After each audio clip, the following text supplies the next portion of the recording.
Kanalizatsiya tizimi qayerga ketadi degan savol ko'pchilikni qiziqtirar ekan. Assalomu alaykum hurmatli hamkasblar, yurtdoshlar. Ayni damda Maldiv orollardamiz. Ko'pchilikka mana shu uylar qiziq bo'lar ekan, ya'ni kanalizatsiya tizimi qanaqa. Bu orolda e'tibor bergan bo'lsangiz, ko'pchilik uylar aynan shunaqa maxsus ustunlar orqali, ya'ni suv ustiga qurilgan, lekin hech qanaqa tizim ko'rinmaydi, ya'ni suv tizimlari umuman ko'rinmaydi. Buni birgalikda hozir ko'rsatib tushuntirib o'tamiz. Ko'rayotgan mana bu yo'lakka e'tibor beradigan bo'lsangiz, bu ko'p qirrali, ko'p tarmoqli yo'lak, ko'prik desak ham bo'ladi. Bu asosiy yo'lak va har bitta mana uychaga alohida yetiladi. Va har bitta uyning alohida o'zining sharoitlari bor. E'tibor beradigan bo'lsangiz, maxsus mana xona, 2 kishilik, bu yerda yosh bolalarga mo'ljallangan va bu orqa tomoni. Temurga charchamasizmi? Qanday bo'ladi dam olish? Bu tomonda mana maxsus terasasi bor, maxsus dam oladigan xonalari. Bu tarafda esa sanuzel mana. Barcha sharoitlari bor. Endi bularni aynan shu kanalizatsiya tizimi qayerga ketadi desak, buni mana pastdan ko'rsatamiz. Ko'rib turganingizdek, mana bu tomonda har bitta uyda alohida sharoit qilingan, ya'ni orqa tomondan terasadan mana suvga tushish imkoni beradi. Har bittasi alohida. Keling endi batafsil mana bu tizim haqida tushuntiring. Temurga ko'ryapsizmi, chiroyli qilib montaj qilib qo'ygan. Maxsus uyning tagida mana ustunlar orasidan o'sha tizimlar, ya'ni sovuq suv, issiq suv, kanalizatsiya va tok, ya'ni kabellar o'tkazilgan. E'tibor beradigan bo'lsangiz, mana unitazlarniki mana 80 ta litr o'tgan ekan. Bular 80 ishlatar ekan, Temur aka? PVC, ya'ni basseyn turbasiga o'xshab mana kinaylanadigan turbalar ishlatilgan. Kanalizatsiya 55 ishlatilar ekan. U ham keladida kichkinalashib ketaverar ekan, bu mana 40 talik bo'lib ketgan. Ya'ni rakovinalarga borguncha bu kichkinalashib ketgan ekan. Alohida va har bittasiga reviziya bor. Sovuq suvni ham PVC da tortishgan ekan. Issiq suv bo'lsa puberda tortilgan mana. Alohida. Va reviziyaga, ya'ni aksiyonikaga ega har bittasi. Va bu shunaqa holatda ketadi. Bu tarafda bo'lsa maxsus mana sovuq suv. Sovuq suv kelib asosiy tizimga ulanib ketyapti. Endi mana asosiy qismga qaytamiz. Bu tarafga e'tibor beradigan bo'lsangiz, mana ikkita, ya'ni o'sha halaga ketgan yo'lakning ko'prikning tagi mana shu holatda bo'lyapti mana. Bu tomon uchun mana alohida bitta trassa ketgan. Bu tomon uchun mana alohida bitta tarmoq ketgan. Issiq suv, sovuq suv, kanalizatsiya har bittasi alohida va tok yo'llar, ya'ni kabellar yerlashtirish, ya'ni zazemleniya ham mana alohida ketgan ekan. Yo'nalishlarga e'tibor bering, kasoy tranklar bilan ulangan. Demak, mana sovuq suvni ulanib qo'yishlar. Maxsus katta turbada ketgan bo'lsa, har bitta xonaga alohida ulangan va to'qlar ham. Va shu orqali mana yo'llarga mana galogenlagan. Ya'ni kechqurun yoritib turuvchi chiroqlar. Bu ikki tomonda ham mana tizimlar alohida ulangan. E'tibor beradigan bo'lsangiz, ko'priklar mana uylardan asosiy tizimga qarab nishabli, ya'ni uklon qilingan. Har bittasi mana.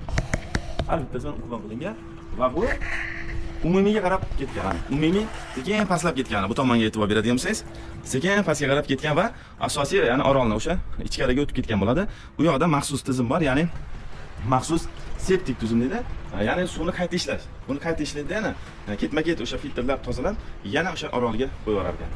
Buni ichkarida yana batafsil tushuntiramiz. Maxsus quvur orqali mana bu nasozlar orqali yana o'sha dengiz orolni o'rta qismiga olib borib tashlanadi. Uzun bo'lib ketdi. Har 30 metrda mana shunaqa maxsus jo'mraklar qo'yib, suvlar qo'yib qo'yilgan, ya'ni qulaylik. O'sha dengizda cho'milib chiqqandan keyin oyoqlarni yana ham qumlarni yuvib, xonaga kirish qulay. E'tibor berib qaraydigan bo'lsangiz, mana ikkita uyni yo'laklari bunda pastga qarab nishab bo'lgan. Boshlanishi tekis bo'lgan. Kam-kam bu ham nishab pastga ketyapti va uylardan kelayotgan nishablagan. Lekin uylar hammasi bitta safda, ya'ni bitta o'rinda turibdi. Bu tomon keladigan bo'lsak, sekin pastga qarab ketadi.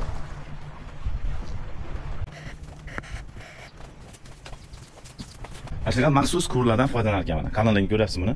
Chunki bu nasoz orqali, ya'ni bosim orqali o'sha dengizga, okeanga chiqarib tashlaydi suvni. Shuning uchun har bitta fittinglarga ham e'tibor bersangiz, mana qalin fittinglardan ishlatilgan. O'sha maxsus kilaylanadi. Kasoy tranklar, to'g'ri? Kasoy tranklar. Barchasi kilaylanadi bular. Va sovuq suv tizimiga, sug'orish tizimiga ishlatilgan fittinglar. Yomg'ir suviga mana maxsus shu turbadan PVC, shu turbadan ishlatishar ekan. O'zini maxsus qotiruvchi xomutlar, filtrlar. Aynan mana shu joyda mana butun kanalizatsiya tizimi kelib mana shu joyga tushadi. Ya'ni o'sha oroldagi har bitta orolni o'zini maxsus uycha suv ustidagi bo'ladimi yoki maxsus quruqlikdagi bo'ladimi, barcha uydagi kanalizatsiya tizimlari mana shu joyga keladi va bu orqali ketma-ket xonachalari bor, ketma-ket tozalanib, tindirilib, filtrlanib, keyin toza suv bo'lgandan keyin buni yana haligi dengizga yoki o'sha orolga yetkazib tashaladi, uzoqroq. Ya'ni o'sha oroldan uzoqroq masofaga yetkazib tashlash uchun unda ham o'sha maxsus nasoslardan foydalanar ekan. Va o'sha chiqindilardan, eng oxirgi qolgan chiqindilarni o'zini maxsus o'rmonning ichiga, daraxtlarga o'g'it hisobida foydalanar ekanmiz. Ya'ni uni ham ortiqcha isrof qilmaydi, ortiqcha dengizga, suvga tashlamaydi. Ya'ni shu tarafdan ham unumli foydalanishar ekan. Hammasini qayta ishlab chiqaradi. Qayta ishlab chiqaradi va zararsizlantirib keyin suvga chiqarib tashlaydi. Shundoq to'g'ridan-to'g'ri chiqarib tashlamaydi. Shuning uchun bemalol bunaqa orollarga, dengizlarga kelganda bemalol suvdan cho'milsa, maza qilib cho'milsa bo'ladi. Mana ko'rayotganingizdek, alohida xonacha bilan. Ya'ni ketma-ket tindirilib, tozalanib, yana qayta ishlab bergandan keyin o'sha suvga jo'natiladi. Bu aynan o'sha septik tizimi ham deyiladi bu. Ya'ni o'sha ortiqcha tabiatga zarar ham yetkazmaydi va bunisi esa ichimlik suviga mo'ljallangan filtrlar. Ya'ni o'sha okean, dengizlardan olingan suvni ketma-ket tozalab turib, keyin ichimlik suviga, ya'ni o'sha oroldagi yashash manzillariga, maskanlarga yoki o'sha restoranlarga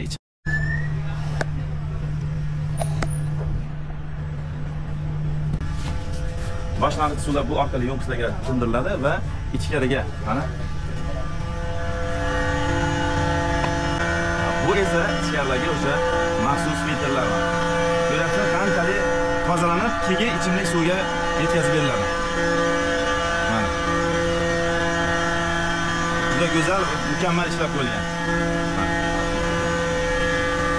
Bu zaxira bitta kartrijlar ichidagi mabodo to'lganda yana almashtirib o'rniga qo'yish. Maxsus nasos orqali. Xullas, har bitta orolni o'zini maxsus shunaqa suv stansiyalari, ya'ni filtrlash stansiyalari va yetkazib berish nasoslari mukammal ravishda ishlab qo'yilgan ekan. Ichkarida bo'lsa ko'rayotganingizdek, barchasi kompyuterda tizimda ko'rsatib turadi. Ya'ni qaysi liniyada filtrni o'sha tozalash kerak bo'ladi.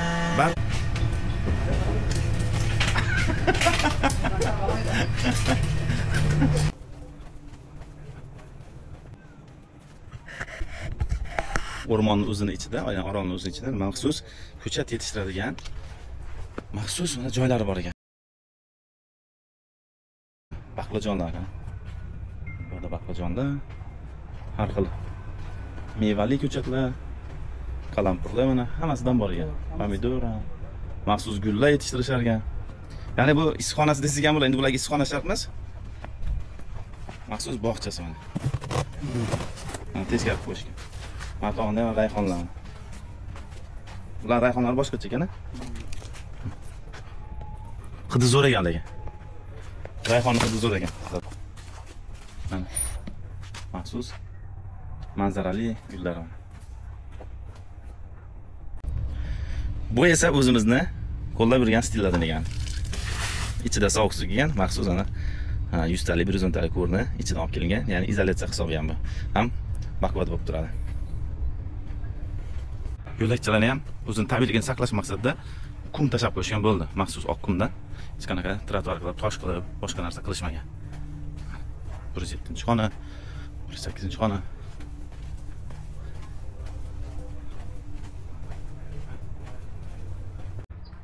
Videomiz foydali bo'lgan bo'lsa, buni albatta shunaqa suv bor joylarda dam olish maskanlarini quraman degan. Ya'ni bizda mana Aydarko'l, Akchako'l har xil dam olish maskanlari bor. Shunaqa joylarga ham ajoyib yechim bo'ladi. Ya'ni shunaqa bino dam olish maskani quriladigan bo'lsa, albatta ushbu uslubdan foydalansa bo'ladi. Salomat bo'linglar.